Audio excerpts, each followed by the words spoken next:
নমস্কার, স্কাই 18 বাংলা নিউজে আপনাদের সবাইকে স্বাগত জানাই। আমি রাজশ্রী। এবারে দেখে নিচ্ছি আজকের বিস্তারিত সংবাদ। সচিবের বদলি নিয়ে সুপ্রাগান্ধী গাঁও পঞ্চায়েত কার্যালয়ে উত্তপ্ত পরিস্থিতি। স্থানীয় পুরুষ মহিলাদের আক্রমণ থেকে নিজেকে রক্ষা করতে নালায় ঝাঁপ দিলেন মনোজ কুমার দাস। সচিবের বদলি নিয়ে সুপ্রাগান্ধী গাঁও পঞ্চায়েত কার্যালয়ে উত্তপ্ত পরিস্থিতি। স্থানীয় পুরুষ মহিলাদের আক্রমণ থেকে নিজেকে রক্ষা করতে নালায় ঝাঁপ দিলেন মনোজ কুমার দাস। উল্লেখ্য, প্রথমে একটি মদের দোকানে নো অবজেকশন সার্টিফিকেট দেওয়া নিয়ে জিপি সভানেত্রী কল্পনা রায়ের সঙ্গে মতবিরোধ দেখা দেয়। এরপর মনোজ কুমার দাসের বিরুদ্ধে অভিযোগ দায়ের করা হয় জেলা আয়ুক্তের কাছে, কিন্তু কাজের কাজ কিছুই হয়নি। পরবর্তী সময়ে পঞ্চায়েত মন্ত্রী রঞ্জিত দাসের হস্তক্ষেপে বদলি করা হয় সচিব মনোজ কুমার দাসকে। তাকে সরিয়ে জিপির দায়িত্ব দেওয়া হয় নতুন সচিব পল্লব চক্রবর্তীকে। কিন্তু একদিনের মাথায় ফের একবার পল্লব চক্রবর্তীকে সরিয়ে দায়িত্ব দেওয়া হয় মনোজ কুমার দাসকে। তবে এই বিষয়টি কিছুতেই মেনে নিতে পারছেন না জিপি সদস্যরা। তাই আজ জিপি সচিব মনোজ কুমার দাস জিপি কার্যালয়ে উপস্থিত হওয়ার পর উত্তপ্ত পরিস্থিতির সৃষ্টি হয়েছে।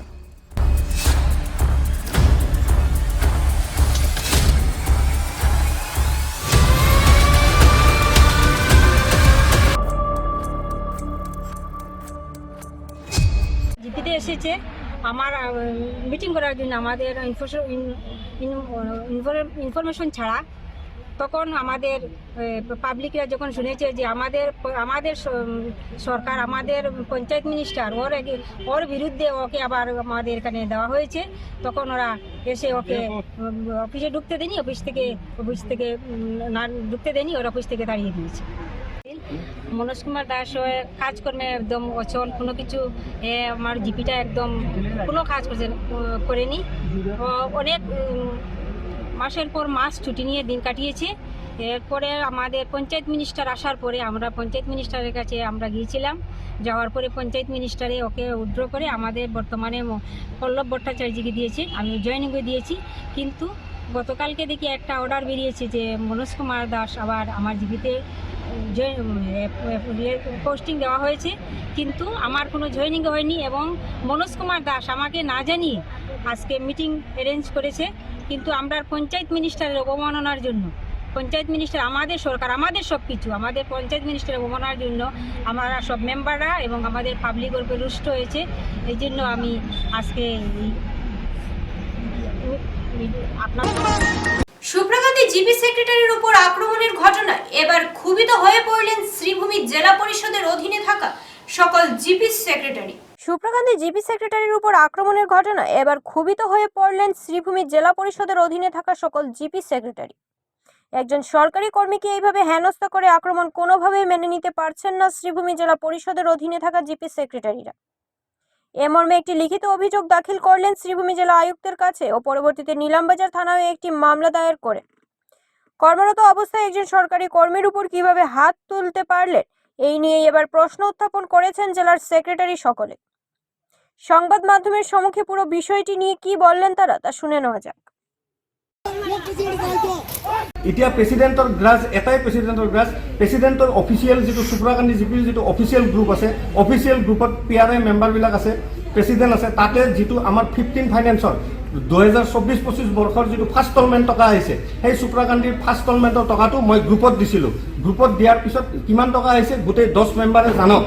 জনাৰ পিছত সেইটোক লৈ প্ৰেচিডেণ্টৰ কোনোবা এজন মানুহে মোক ফোন কৰিছিল, ফোন কৰি কৈছিল যে এই যিটো 14 ফাইনেন্সৰ টকা আহিলে, এনেকুৱা 15 ফাইনেন্সৰ টকা আহিলে আপুনি টাইডৰ যিয়ে টকা নাহক আপুনি গ্ৰুপত শ্বেয়াৰ নকৰিব, প্ৰেচিডেণ্টক পাৰ্চনেলি দিব। তাৰ বাহিৰে আৰু মোৰ লগত কোনো নাই। প্ৰেচিডেণ্টক মই একদিনেই পাইছোঁ, তাৰপিছত মোক প্ৰেচিডেণ্টও ভালকৈ দেখা নাই, ময়ো প্ৰেচিডেণ্টক দেখা নাই, কাৰণ মই ছুটীতে আছোঁ, আনলিভত আছিলোঁ মই মেডিকেল গ্ৰাউণ্ডত। গতিকে বৰ এইটো যিটো অভিযোগ কৈছে এইটো কমপ্লিট বুকত মিছা অভিযোগ। মানে মোক শ্রীভূমি জিলা পরিষদৰ চিও ছাৰে সুপ্ৰাকান্তি জিপিত জইন কৰাৰ কাৰণে যোৱাকালি এটা অৰ্ডাৰ দিছিলে। সেইমতে আজি মই জিপি অফিচত জইন কৰিব গ'লোঁ। জইন কৰিব যোৱাতে 11টা বজাত জইন কৰিব গ'লোঁ, তেতিয়া মেম্বাৰবিলাকো লাহে লাহে আহি আছে। প্লাছ মই সুপ্ৰাকান্তি জিপিত ইন্ট্ৰডাকশ্যন, মেম্বাৰখিনি ইন্ট্ৰডাকশ্যন প্লাছ মানে স্কিম ডেভেলপিঙৰ ক্ষেত্ৰলৈ আলোচনাৰ কাৰণে 11টা বজাত সকলো মেম্বাৰখিনিক মাতিছিলোঁ। সেইমতে মেম্বাৰখিনি সকলো আহিলে। আহাৰ পিছত দেখিলোঁ 12টামান বজাত অফিসত বহুত মানুহ আহি আছে, মানে বহুত মহিলা মানুহ, মতা মানুহ বহুত গাড়ী বাইক চাইক ৰাখি ৰাখি আহি ভৰ্তি হৈ আছে, অফিসটো ভৰ্তি। তাৰপিছত মই যেতিয়া দেখিলোঁ যে এইটো জিপিত প্ৰেচিডেণ্ট 12টা বজাত আহিলে, প্ৰেচিডেণ্ট 12টা বজাত অহাৰ পিছত মোক প্ৰেচিডেণ্টে ৰুমত মই গ'লোঁ, যোৱাতে প্ৰেচিডেণ্টে ক'লে বোলে হেৰি আপুনি এইটো অৰ্ডাৰ লৈ আহিলে এইটো নহ'ব নহয়, আজি পল্লৱ চক্ৰৱৰ্তীয়ে এইটো চাৰ্জ ল'ব, সি ছেক্ৰেটাৰী চাৰ্জ চলাব, আপুনি নালাগে, আপুনি মোৰ ৰুমৰ পৰা আপুনি ওলাই যাওক, ওলাই যাওক বুলি কোৱাৰ লগে লগে প্ৰেচিডেণ্টৰ ৰুমতো বহুত মানুহ আছে, থকাৰ লগে লগে কি হ'ল, মই ওলাই আহিব খোজাতে কোনোবাই মোক ইফালৰ পৰা এটেক কৰিছে, কোনোবাই সিফালৰ পৰা এটেক কৰিছে। তাৰপিছত মই দেখিলোঁ যে কণ্ডিশ্যনটো বেয়া, ইহঁতৰ মানুহখিনিৰ যিখিনি মানে প্ৰায় 70, 80, 90 মানুহ আছে, মহিলাই পুৰুষে লগ হৈ, গতিকে দেখিলোঁ কণ্ডিশ্যনটো বেয়া, গতিকে মই ৰাস্তাৰ ফালে ওলাই আহিলোঁ। ৰাস্তাৰ ফালে ওলাই অহাৰ লগে লগে একজনে কোন মানুহটো মই চিনি নাপাওঁ, কাৰণ ৰাইজৰ বহুত মানুহ আছে, তাৰে এজনে মোক ধৰি কিনে এটা পুখুৰী আছে কাষত, পুখুৰীটোত দলি মাৰি দিলে। দিয়াৰ পিছত বেলেগ এজন মেম্বাৰে মোক উঠালে, তাৰপিছত অৰাজকতা, একদম দুনিয়াৰ হুলস্থুল, হাহাকাৰ, আৰু চবেই খালি নালাগে, মাৰ ছেক্ৰেটাৰীক মাৰ, খালি এইটো কথা। ইয়াৰ আৰু বিত্তীয় কেলেংকাৰী মই এটা কথা কৈছোঁ, মই মনোজ দাসে ইয়াতে 5 মাহে হোৱা নাই চাকৰি কৰা, 5 মাহ আহি গুৱাহাটীৰ পৰা আহি বৰাকত অহা মোৰ 5 মাহে হোৱা নাই, তাৰ মাজতে মই মোটামুটি 2 মাহ মই মেডিকেল লিভত গ'লোঁ, যোৱাৰ পিছতে এতিয়া মই নতুনকৈ আহিছোঁ। গতিকে মই বিত্তীয়ত বটোতেই সোমোৱা নাই, ফাইনেন্সিয়েলৰ বটোতেই মই সোমোৱা নাই। দারুল উলুম ফয়জানি রেজা মাদ্রাসার 13তম বার্ষিক জলসা ও দস্তারবন্দি মেহফিল 21 ডিসেম্বর। দারুল উলুম ফয়জানে রেজা মাদ্রাসার 13তম বার্ষিকী জলসা ও দস্তারবন্দি মেহফিল 21 ডিসেম্বর। শিলচর রংপুর বাহাদুরপুর স্থিত দারুল উলুম ফয়জানি রেজা মাদ্রাসার 13তম বার্ষিকী জলসা ও দস্তারবন্দি মেহফিল আগামী 21 ডিসেম্বর রবিবার মাদ্রাসা সংলগ্ন মাঠে অনুষ্ঠিত হতে যাচ্ছে। মেহফিল উপলক্ষে প্রস্তুতি চলছে জোর কদমে। এই উপলক্ষে শুক্রবার এক সাংবাদিক সম্মেলনের আয়োজন করেন মেহফিল আয়োজক কমিটির কর্মকর্তারা। সাংবাদিক সম্মেলনে জানানো হয়, উক্ত মেহফিলে সভাপতিত্ব করবেন আলহাজ হযরত মৌলানা শাহ সুফি মুহিউদ্দিন। সহসভাপতি হিসেবে থাকবেন আলহাজ হযরত মাওলানা সৈয়দ শাফি আহমেদ। কমিটির পক্ষ থেকে আরও জানানো হয়, মাহফিলের প্রধান অতিথি হিসেবে উপস্থিত থাকবেন উত্তরপ্রদেশের রামপুর থেকে আগত আন্তর্জাতিক খ্যাতিসম্পন্ন বক্তা হযরত আল্লামা সৈয়দ ফয়জান রেজা নুরি কাদেরি। সম্মানিত অতিথি হিসেবে উপস্থিত থাকবেন আলহাজ হযরত শাহ সুফি সৈয়দ মুফিদল হুসাইন মাদানী। এছাড়াও আরও বিশিষ্টজনেরাও উপস্থিত থাকবেন। মেহফিলটি সকাল 10টা থেকে রাত 12টা পর্যন্ত চলবে এবং দস্তারবন্দি অনুষ্ঠানের মাধ্যমে কৃতী ছাত্রদের সম্মানিত করা হবে। আয়োজক কমিটির পক্ষ থেকে সর্বস্তরের ধর্মপ্রাণ মুসলমান ও সাধারণ জনগণকে উক্ত মেহফিলে উপস্থিত থাকার জন্য আন্তরিক আহ্বান জানানো হয়। রোজ রবিবার মহফিল স্টার্ট হইব সকাল 10 ঘটিকা হইতে রাত্রি 12 ঘটিকা পর্যন্ত। আর আমরা এই মহফিলে সভাপতি আলহাজ হযরত শাহ সুফি মৌলানা মহিউদ্দিন সাহেব রংপুরি, সহসভাপতি আলহাজ হযরত মৌলানা সৈয়দ শাফি আহমেদ সাহেব, শিক্ষক আমরা দারুল উলুম ফয়জানে রাজা মাদ্রাসার। প্রধান অতিথি আলহাজ হযরত আল্লামা সৈয়দ ফয়জান রেজা নুরি কাদেরি আজহারি, জামিয়াতুল ইসলামিয়া রামপুর। তো আপনারা সবার দাওয়াত রইল আমরা মাদ্রাসাত 21 ডিসেম্বর রবিবার সব উপস্থিত থাকতা, আর দিনও আখরাতের আপনারা সব হাসিল করতা, আর আমরা সব তাকিয়া এই সভা চালাইবার লাগি সবরে আমরা অনুরোধ করিয়া। আর আসসালামু আলাইকুম ওরহমতুল্লাহি তাআলা ওয়া বারাকাতুহু। বিরাদরান ইসলাম, একটু আগে আপনার সামনে আমরা এই বাহাদুরপুর গ্রামের মেম্বার সাহেব এবং আমরা এই মাদ্রাসা কমিটির ওয়াজ কমিটিরও একজন সদস্য, তার কাছ থেকে আপনারা দাওয়াত পাইছেন। আর আমিও মাদ্রাসার পক্ষ থাকি আপনারা প্রত্যেকরে দাওয়াত করি, আর যে আগামী 21 ডিসেম্বর রোজ রবিবার সকাল 10টার থেকে লইয়া রাত 12টা পর্যন্ত আমরা মাদ্রাসার 13তম বাৎসরিক জলসা ও দস্তারবন্দি মাহফিলর আয়োজন করা হয়েছে। এই মাহফিলের মধ্যে সভাপতিত্ব করবা আলহাজ হযরত মৌলানা মহিউদ্দিন সাহেব রংপুরি, সহসভাপতি থাকবা সৈয়দ শাফি আহমদ সাহেব, আমরা এই মাদ্রাসার শিক্ষক। তাছাড়া প্রধান অতিথি হিসাবে থাকবা আলহাজ হযরত আল্লামা সৈয়দ ফয়জান রেজা নুরি কাদেরি আজহারি সাহেব রামপুর। এছাড়া আরো সম্মানিত অতিথিবৃন্দরে আমরা দাওয়াত করছি, আপনারা বিজ্ঞপ্তি দেওয়া বৈশার ওইটার মধ্যে সবে আপনারা ফাইবা। আপনার পার্শ্ববর্তী এলাকা কি মশায় ভরা? রক্ত শোষণকারী পতঙ্গের অত্যাচারে আপনি কি জর্জরিত? তাই মশার হাত থেকে অচিরে নিরসনে আপনার হাতের কাছে এসে গেছে মাস্কিটা। এটি একটি ভেষজ ঔষধি যা লোকেরা ত্বকে ব্যবহার করতে পারবে। এটি ব্যবহারে আপনি ডেঙ্গু, ম্যালেরিয়া, চিকুনগুনিয়া, জিকা ইত্যাদি রোগ থেকে নিরসন পেতে পারেন, যা মশা থেকে রোগ সৃষ্টি হয়। তাই ভারতের 1 নম্বর মশা তাড়ানোর ঔষধ আপনার হাতের কাছে। তাই আর সময় নষ্ট না করে আপনি কিনে আনুন মাস্কিটা। এটি সম্পূর্ণ কেমিক্যাল ফ্রি, 100% উদ্ভিদজাত ঔষধি। আপনার ত্বকে হয়তো ঘষে দিতে পারেন বা ছিটিয়েও দিতে পারেন ওষুধের নিয়মাবলী মেনে। তাই শ্রীভূমির বেশিরভাগ মেডিসিনে বা স্টেশনারি দোকানে ভেষজ ঔষধ পাওয়া যাবে। 100% স্বাস্থ্যবিধি মেনে ঔষধ তৈরি করা হয়। তাই মশার কামড়ে বিভিন্ন রোগ থেকে পরিবারকে রক্ষা করতে আজই নিয়ে আনুন ভেষজ ঔষধ মাস্কিটা। मॉस्किटो रेपेलेंट चाहिए तो नंबर 1 क्यों नहीं? मैं यूज करती हूँ मास्कीटा। डेंगू, मलेरिया, चिकनगुनिया सबके पीछे एक ही विलन है, मच्छर। और इन्हें रोकने के लिए चाहिए रियल प्रोटेक्शन बिना केमिकल के। मास्कीटा, India's number 1 herbal mosquito repellent oil. 100% herbal, DEET free और डायरेक्टली स्किन पे अप्लाई होता है। ना स्मोक, ना ही स्प्रे फॉर्म्स, बस natural barrier. Safe for baby, safe for pregnant women, even Jain lifestyle के लिए भी परफेक्ट। हर घर का एसेंशियल मास्कीटा। मच्छरों से बचना है तो इंडिया का नंबर 1 लगाओ मास्कीटा।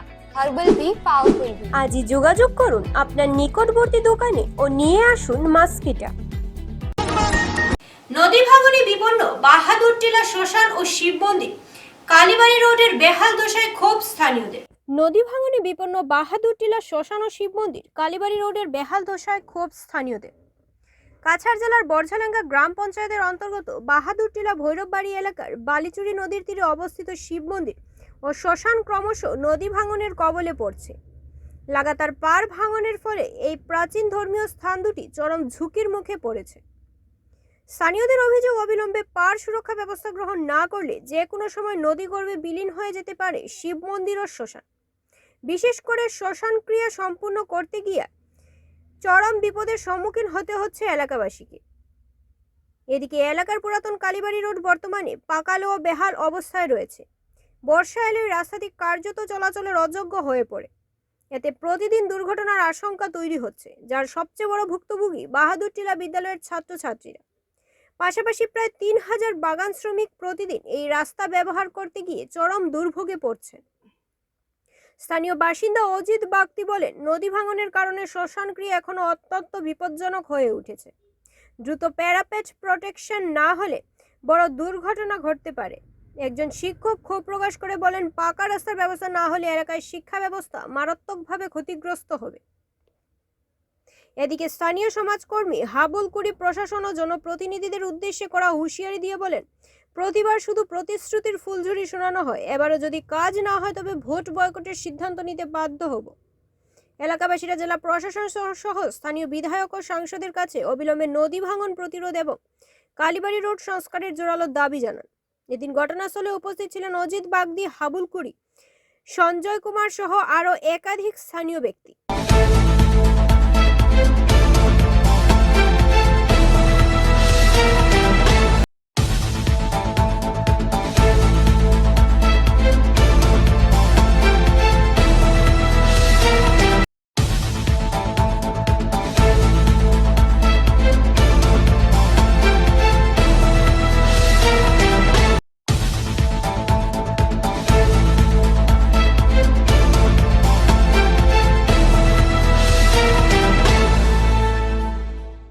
নাম অজিত বাগদি, আমি বরজেলেঙ্গা বাহাদুর টিলা থেকে বলছি। আমাদের এই শ্মশানের ব্যাপারে, আমাদের শ্মশান এই যে বালিচুরি নদী মানে আমাদের এখন রাস্তাও নাই, রাস্তা বলতে নাই। আর আমাদের এখানে 1-1.5 বছর ধরে আমাদের এই শ্মশান, এই শ্মশানে আমাদের পূর্বপুরুষ থেকে আমাদের এখানে কাষ্ট করানি হয়, জ্বালানি হয়।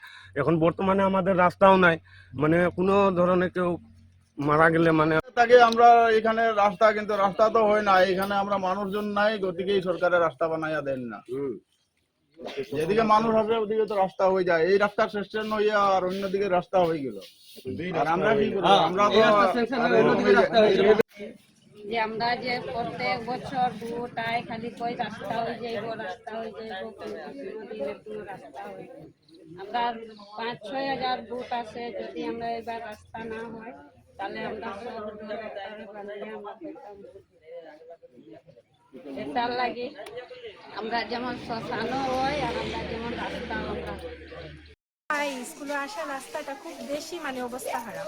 স্কুলে আইতে সময় বহুত অসুবিধা হয়, স্যার তারা বাইকে ঢুকাইবার সময় মানে স্কুলে ফেক হয়ে যায় এই জায়গাটা, আর ছাত্ররাও খুব কষ্ট করি আর তো বহুত দিন থেকে আমরা বহুত কষ্ট করি। আর এখন যদি রাস্তাটা ঠিক হয় আমরা লেগে বহুত ভালো হয়ে যায়, স্কুলে আওয়া যাওয়ার রাস্তাটা মানে ক্লিয়ার হয়। 23শে জানুয়ারি ঐতিহ্যবাহী ফজল শাহ মোকামের বার্ষিক জলসা। শিলচর পঞ্চায়েত রোডের চেনকুড়ি রোড স্থিত ঐতিহ্যবাহী ফজল শাহ মোকামের বার্ষিক জলসা। 23শে জানুয়ারি ঐতিহ্যবাহী ফজল শাহ মোকামের বার্ষিক জলসা। শিলচর পঞ্চায়েত রোডের চেনকুড়ি রোড স্থিত ঐতিহ্যবাহী ফজল শাহ মোকামের বার্ষিক জলসা আগামী 23শে জানুয়ারি 2026 শুক্রবার বিকেল 3টা থেকে রাত 10টা পর্যন্ত অনুষ্ঠিত হবে। এই উপলক্ষে বৃহস্পতিবার আয়োজক কমিটির পক্ষ থেকে এক সাংবাদিক সম্মেলনের আয়োজন করা হয়। সাংবাদিক সম্মেলনে আয়োজক কমিটির কর্মকর্তারা জানান, প্রতি বছরের ন্যায় এবারও ধর্মীয় আলোচনা, মিলাদ মাহফিল ও বিভিন্ন সমাজসেবামূলক কাজকর্মের মধ্য দিয়ে জলসাটি অনুষ্ঠিত হবে। তারা আরও জানান, এই বার্ষিক জলসা সাম্প্রদায়িক সম্প্রীতি ও মানবিক মূল্যবোধের বার্তা বহন করে, তাই জাতি ধর্ম নির্বিশেষে সকল শ্রেণীর মানুষের উপস্থিতি সহযোগিতা কামনা করা হয়েছে। সবশেষে আয়োজক কমিটির পক্ষ থেকে সর্বস্তরের জনগণের প্রতি উক্ত জলসায় উপস্থিত থেকে অনুষ্ঠানকে সফল করার জন্য আন্তরিক আহ্বান জানানো হয়। আসসালামু আলাইকুম। আজকে 2025 ইংরেজির 18 ডিসেম্বর আমরা ফজল শাহ মোকাম কমিটির কিছু সদস্য এবং পদাধিকারী সবাই একত্রিত হয়েছি। আপনারা নিশ্চয়ই জানেন, এই ফজল শাহ মোকামে প্রতি বছর বাৎসরিক জলসা হয়ে থাকে। এই জলসায় বিভিন্ন কার্যক্রম থাকে, নিশ্চয়ই আপনারা অবগত আছেন। আজ আমাদের এখানে একত্রিত হওয়ার মূল উদ্দেশ্য হলো আমরা জনসাধারণ তথা সমস্ত বরাকবাসীকে এই খবরটি ছড়িয়ে দিতে চাই যে আগামী 23 জানুয়ারি শুক্রবার 2026 ইংরেজি বিকাল 3 ঘটিকা থেকে রাত্রি 10 ঘটিকা পর্যন্ত প্রতি বৎসরের ন্যায় এবারও আমরা এই বাৎসরিক জলসা করতে যাচ্ছি। এই জলসা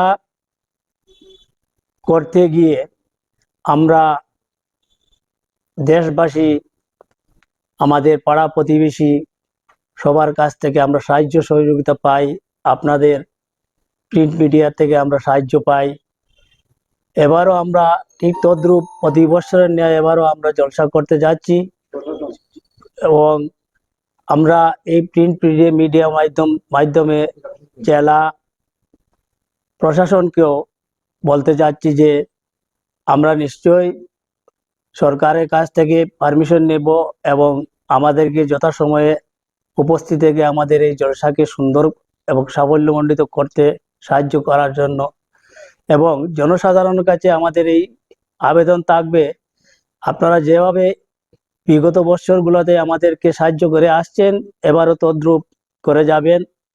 আমরা সবার সাহায্য সহযোগিতা কামনা করি এবং সকল ধর্মের, সকল জাতির কাছে আমার অনুরোধ যে যেভাবে আপনারা বিগত দিনে আমাদেরকে সাহায্য করেছেন এবারও তদ্রূপ করবেন। এই বলে আমি আমার সংক্ষিপ্ত বয়ানটি এখানে শেষ করলাম। ছাত্রছাত্রীর পাঠদানের সুবিধার্থে সরকার যখন সবকিছু বিনামূল্যে করে দিয়েছেন তা উপেক্ষা করে পড়ুয়াদের কাছ থেকে ভর্তি ও পরীক্ষার ফি নেওয়ার অভিযোগ উত্থাপিত হচ্ছে স্কুল প্রধান শিক্ষকদের বিরুদ্ধে। ছাত্রছাত্রীর পাঠদানের সুবিধার্থে সরকার যখন সবকিছু বিনামূল্যে করে দিয়েছেন তা উপেক্ষা করে পড়ুয়াদের কাছ থেকে ভর্তি ও পরীক্ষার ফি নেওয়ার অভিযোগ উত্থাপিত হচ্ছে স্কুল প্রধান শিক্ষকদের বিরুদ্ধে। শ্রীভূমি জেলার রামকৃষ্ণনগর শিক্ষাখণ্ডের অন্তর্গত মুক্তিযোদ্ধা শিবপ্রসাদ রায় আদর্শ বিদ্যালয়ের প্রধান শিক্ষকের বিরুদ্ধে ভর্তি ও পরীক্ষার ফি নেওয়ার গুরুতর অভিযোগ উত্থাপিত হচ্ছে। পড়ুয়াদের অভিভাবকরাও অভিযোগে উল্লেখ করেন, দায়িত্বপ্রাপ্ত প্রধান শিক্ষক কুমারেশ বিশ্বাস শ্রেণী অনুযায়ী 500 থেকে 800 টাকা নিচ্ছেন ভর্তি প্রক্রিয়া নিয়ে। এছাড়া বেল্ট, আইডেন্টিটি কার্ড ইত্যাদির জন্য অতিরিক্ত 40 থেকে 50 টাকা আদায় করছেন তিনি। এমনকি বিদ্যালয়ের পড়ুয়ারা ব্যক্তিভাবে ওনার কাছে পাঠদান না করে তাহলে পরীক্ষার সময় কম মার্কস দেওয়ার অভিযোগ উঠছে প্রধান শিক্ষকের বিরুদ্ধে। এদিকে স্কুলের প্রধান শিক্ষক 6ষ্ঠ শ্রেণী থেকে 10ম শ্রেণী পর্যন্ত পড়ুয়াদের ব্ল্যাক বোর্ডে লিখে দিয়ে পরীক্ষার ফি দেওয়ার নির্দেশ দেওয়ায় ক্ষোভের সঞ্চার ঘটেছে অভিভাবকদের মধ্যে। যেহেতু চা বাগান এলাকার পড়ুয়াদের পাঠদানের সুবিধার্থে 2022 সালে সরকারে স্কুল প্রতিষ্ঠা করেছিল, আর ওই সময় থেকে দায়িত্বপ্রাপ্ত প্রধান শিক্ষক কুমারেশ বিশ্বাস নিজের মর্জিমতো কাম করে আসছেন বলে অভিযোগ বহুজনের। বিদ্যালয়ে বর্তমানে 594 জন পড়ুয়ারা রয়েছেন, তাহলে ভর্তি পরীক্ষার সময় মোট কত টাকা নিয়েছেন তা আর বলার প্রয়োজন হয় না। প্রধান শিক্ষকের অনৈতিক কর্মকাণ্ডে সবাই হতবাক। শ্রীভূমি শিক্ষা বিভাগ ওই প্রধান শিক্ষকের বিরুদ্ধে কি ব্যবস্থা গ্রহণ করেন তা হবে লক্ষণীয়।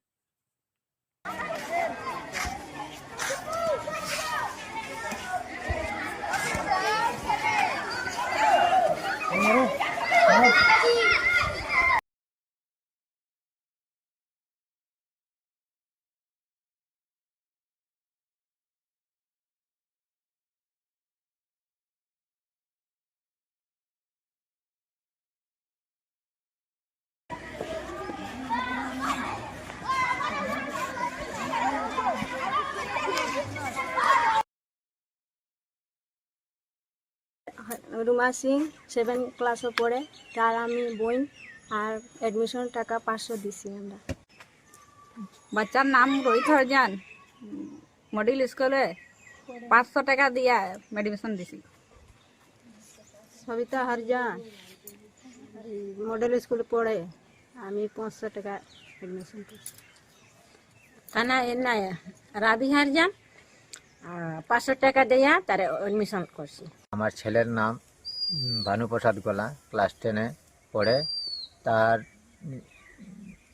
রেজিস্ট্রেশন ফিস লইয়া আপনার অ্যাডমিশন ফিস লইয়া আমি 800 টাকা তাদের স্কুলের প্রিন্সিপাল স্যার কাছে জমা দেওয়াই। এটা কারণটা কি যে সরকারি স্কুলও আমাদের ফিস আর সব কিছু লাগে না লাগে না এটা আমরা। আর এর মধ্যে বেল্ট দেওয়া হয়, আইডেন্টি কার্ড দেওয়া হয়, এর মধ্যে সব কিছু পয়সার প্রয়োজন, সবটা পয়সা দেওয়া লাগে। 50 টাকা, 40 টাকা, 20 টাকা যতক্ষণ খুঁজেন প্রিন্সিপালের সাথে সব দেওয়া। তাই নিয়ে এখানে যে বাচ্চা প্রাইভেট পড়ে না তারে পরীক্ষা পাস করতে দিতে চাই না, তার নাম্বার কমাইয়ে দিতে চাই না। এই হলো আমাদের স্কুলের পরিস্থিতিটা, এরকম চলে। আমাদের স্কুলের প্রিন্সিপালের সাথে এই অবস্থা। স্কাই 18 বাংলা নিউজ আজ এ পর্যন্তই। নমস্কার।